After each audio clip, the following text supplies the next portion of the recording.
The Selfish Path to Romance. Download Chapter 1 for free at drkenner.com. Here's a question I received from Brian about having a purpose in life, a central purpose. Hi, Dr. Kenner. I never have enough time for all I want to do. I have many interests and projects, but I don't feel that I have a keenly focused life. I don't have a central purpose in my life. So when I need to make decisions on how to spend my time or my resources or my energy or my money, I feel like I don't make the best decision. My life feels somewhat scattered rather than aimed in a focused direction. I don't have time for everything.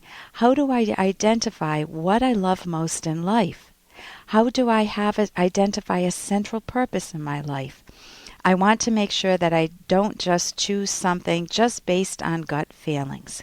Naming what I want most would help me to make the hard choices of how best to spend my time.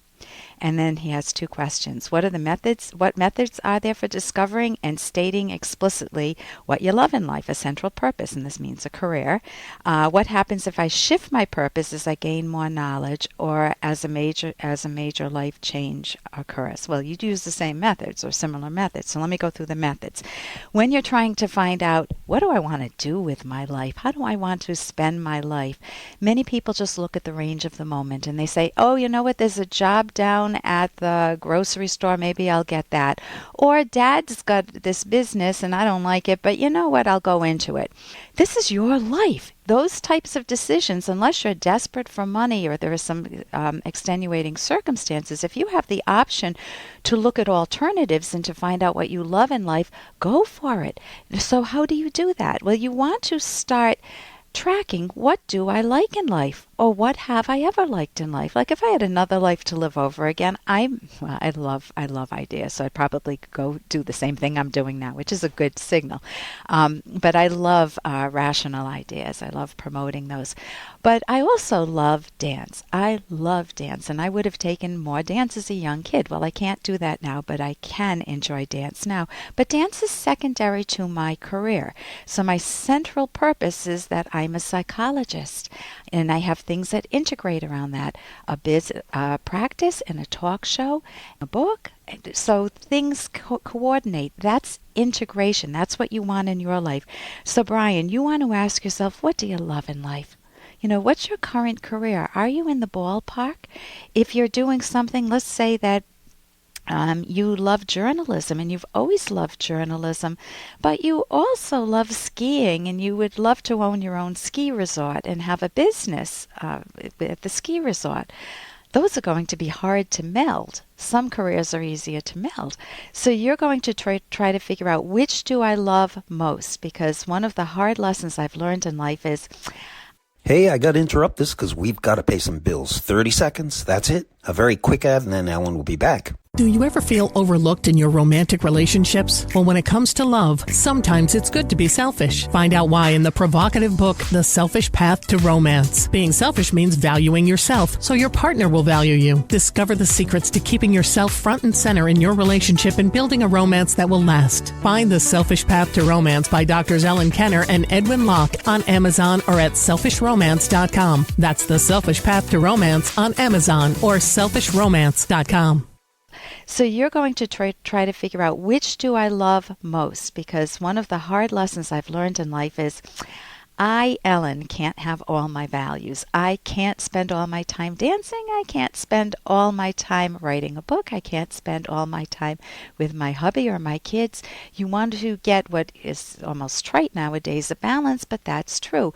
But the central purpose is the key career focus that you'll have, or if you're in retirement, your career hobby, your career interests that you have.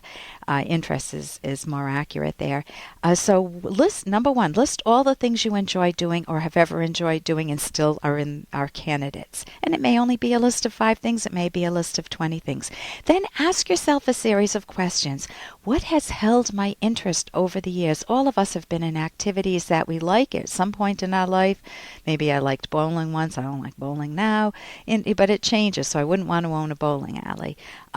what do you like best about each of these activities? Identify the component parts, the factors in each of the activities that you enjoy. I like dance because emotionally, it's so incredibly liberating, and you can get to express all sorts of emotions, from an elegant Viennese waltz to a tango, an angry tango, to a fun cha-cha, a sexy cha-cha, or a playful swing. So I know what I like. You want to be able to, and I'm talking about a hobby now, but if you're talking about your career, you want that same ability to name, what do I like in this? What are the difficulties? And, if the difficulties are that you need to know statistics and you don't like statistics, maybe that isn't the career for you. Ask yourself questions: under what conditions do I like to work? Do I like to work under deadlines? Well, if you do, journalism may be a good career for you if you like journalism. Would you prefer administrative work? Would you like working alone or with other people? There are lots of wonderful questions to ask. What are my strengths? What are my weaknesses? And you want to think long range. What would be a career that I could enjoy, not only in the short range building it, but long range too? What brings me satisfaction? Then the next step is to get experience. You want to talk with people who are in the careers, possibly do some volunteer work. I volunteered at a psychiatric hospital to get some experience to become a psychologist, maybe part-time work in that career. You want to narrow it down. You want to find out what type of training you need, and you want to make sure that you're willing to put in the effort for the long range. There is a resource, the occupational guides in the library. There used to be an occupational outlook handbook that still may exist. So I wish you a lot of success for that. A central purpose is your career. It is the main purpose. Everything else is secondary. You don't feel good about yourself if you're married with kids and you have no job or no career. So you do want to, you can, in a temporary situation, that's fine. But if you're doing that for life, that doesn't work. And here's a little more from Dr. Kenner. This is the third time this year you've been sent to the office. We need to find a better outlet. Maybe I could if you'd let me go out for sports. Honey, you know why we can't do that. But I promise I'll slow up. I'll only be the best by a tiny bit. You are an incredibly competitive boy. And a bit of a show-off. You always say, do your best, but you don't really mean it. Why can't I do the best that I can do? Dad always said our powers were nothing to be ashamed of. Our powers made us special. Everyone's special, Dash. Which is another way of saying no one is. And Dash is right. That's from The Incredibles. And when everyone is special, no one is. And that whole movement of, all my children are the same, or all my students are the same, or all my employees are the same, is a lie, a total lie, because we all differentiate. You've got 3 kids. You ask them if they rake the leaves. That's their chore, and they get some money for doing it. One of the kids rakes the leaves beautifully and comes up with a new method, maybe learns how to use a leaf blower. Another kid is adequate. He rakes them and does a good job. And the third one does nothing and runs around and jumps in the other kid's piles and messes up the leaves again, so the kids have to do it again.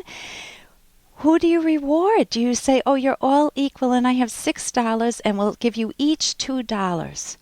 That is a total injustice. Or do you give one child $4, the other child $2, the one that did the most $4, the other one $2, and so he can learn how to do things better, maybe learn from his brother or sister, and the third one gets nothing, maybe gets penalized, maybe has to forgo something of his own. You need to judge. You need to judge people, and we'll be talking about that coming up in the next segment. For more Dr. Kenner podcast, go to drkenner.com and please listen to this ad. Here's an excerpt from The Selfish Path to Romance, the Serious Romance Guidebook by clinical psychologist Dr. Ellen Kenner.